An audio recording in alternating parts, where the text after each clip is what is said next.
everybody. Welcome to the Father's Heart.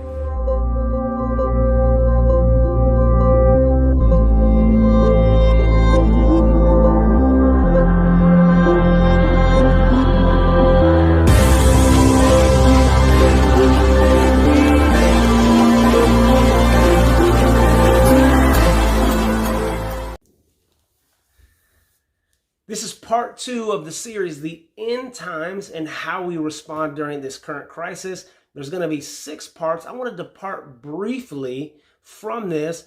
We'll get to this in just a moment, but I want to first look at Matthew 9, starting in verse 15.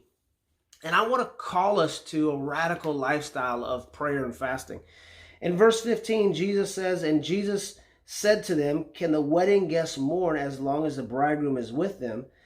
The days will come when the bridegroom is taken away from them, and then they will fast." And in this portion of scripture, John's disciples are coming and asking Jesus, hey, we fast, the Pharisees are fasting, your disciples aren't fasting. What's the deal with that? And Jesus is saying, you guys, you're not recognizing the season. The bridegroom, the reason you would fast is me. The whole reason is so you would have more of me, so I would be present and operating in greater measure in your life, in the whole world, and I'm here. And he says, but there's a season, there's a time coming when I'm taken away, and then they will fast. That's when you need to press into prayer and fasting. So John's disciples and the Pharisees really were continuing the old disciplines, but missing the unique time frame and who Jesus really was and choosing to be around him. Well, I believe we are in a time frame for a lifestyle of prayer and fasting. Some of us have lived that lifestyle before, and it's time to enter back into that again. There's grace to do that. Some of us have never done much prayer and fasting.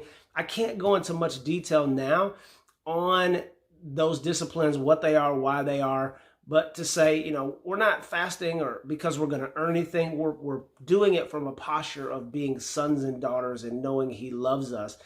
But there's a season to begin to ask him for the grace to pray and fast and to begin to press into that. And I believe that there's going to be a season of a time frame of him encountering us and strengthening us and bolstering us through that encounter in his presence for the journey that is ahead. I also want to encourage you, have your kids pray and fast with you. Teach them what it is. Help them do some different types of fasts and learn how to pray. And also to really begin to start listening for the voice of Jesus. Begin to teach them how to listen to Jesus for themselves. Begin to teach them about fasting. I want to call us to that. This is a season to press in and seek the Lord, not just during this quarantine period, but beyond that. It's a season for that lifestyle. Well, I was planning on talking more about some of the events leading up to the end times and specifics there, but I want to shift and then get back to that in the next episode. I want to touch on and just continue this theme of fasting and prayer. It's really one of the primary practical ways the Bible gives us to begin to prepare, excuse me, and and get ready for the next crisis that's coming, as well as the end time. So what can we do practically right now to begin to get ready? It's watching and praying, being alert and watching and understanding what's happening in the spirit, what's happening in the natural, what are the signs of the times. So we talked about Matthew 24. I want to look at that same discourse, but in Luke 21, verse 34. Jesus says this, "But watch yourselves, lest your hearts be weighed down with dissipation and drunkenness and cares of this life, and that day come on you suddenly like a trap. For it will come upon all who dwell on the face of the whole earth.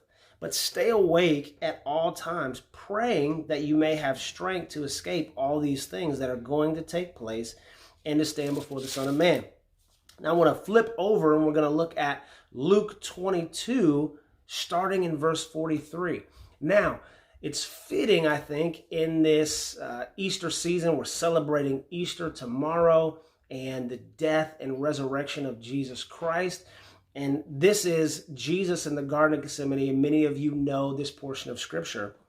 But it says that, and there appeared to him an angel from heaven strengthening him. And being in agony, he prayed more earnestly, and his sweat became like great drops of blood falling down to the ground. And when he rose from prayer, he came to the disciples and found them sleeping for sorrow. And he said to them, "Why are you sleeping? Rise and pray that you may not enter into temptation." Here we see great struggle. So understand, Jesus is heading to the cross.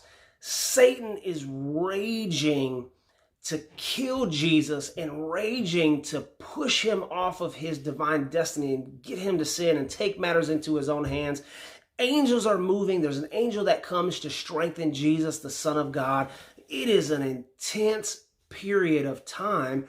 And this is God's wrath is being poured out, right? His wrath is being poured out on Jesus and his justice for the sins of all of humanity. And so Jesus is telling his disciples, hey, this is a time of crisis and great distress. You need to watch and pray so you don't fall into temptation. We see here, though, that the time, it's already too heavy. The disciples cannot watch and pray because of the sorrow. They don't even fully understand what's happening, but they're feeling the weight of this, and they continually fall asleep. And we know that later on, they actually fall into temptation and deny Jesus. Now, thankfully, Jesus rose again from the dead, and he came and strengthened them and gave them mercy.